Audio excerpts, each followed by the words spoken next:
नई दिल्ली के भारत मंडपम में 16 से 20 फरवरी 2026 तक आयोजित इंडिया एआई इम्पैक्ट समिट 2026 में दुनिया भर के टेक्नोलॉजी लीडर्स, पॉलिसी मेकर्स और एक्सपर्ट्स एक मंच पर जुटे।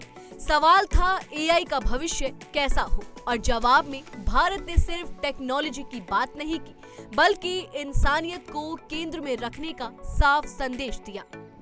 19 फरवरी को अपने उद्घाटन संबोधन में प्रधानमंत्री नरेंद्र मोदी ने एआई के लिए मानव विजन पेश किया, यानी एक ऐसा एआई जो नैतिक हो, जवाबदेह हो, राष्ट्रीय हितों की रक्षा करे, सबके लिए सुलभ हो और पूरी तरह भरोसेमंद हो।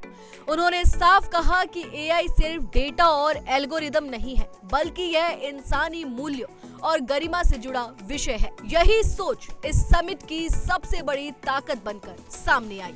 दरअसल भारत आज दुनिया की सबसे युवा आबादी और तेजी से बढ़ते टेक टैलेंट के दम पर एआई के क्षेत्र में अग्रणी भूमिका निभा रहा है। सरकार ने 10,300 करोड़ से अधिक के इंडिया एआई मिशन को मंजूरी देकर यह दिखा दिया है कि इरादा सिर्फ भाषण तक सीमित नहीं है, बल्कि जमीन पर ठोस काम हो रहा है। कंप्यूट इंफ्रास्ट्रक्चर, स्किलिंग्स, डेटा गवर्नेंस और स्टार्टअप सपोर्ट जैसे कदम भारत को एआई पावर हाउस बनाने की दिशा में आगे बढ़ा रहे हैं। इतना ही नहीं, जिम्मेदार एआई के लिए 24 घंटे में 2.5 लाख से ज्यादा प्लेज लेकर भारत ने गिनीज वर्ल्ड रिकॉर्ड भी बनाया। यह दिखाता है कि सरकार की पहल सिर्फ नीतियों तक सीमित नहीं, बल्कि जन भागीदारी से जुड़ी है। नई आईटी नियमावली 2026 के जरिए डीप फेक और सिंथेटिक कंटेंट पर सख्त निगरानी की व्यवस्था भी की गई है, जिससे डिजिटल सुरक्षा और लोकतांत्रिक मूल्यों की रक्षा हो सके।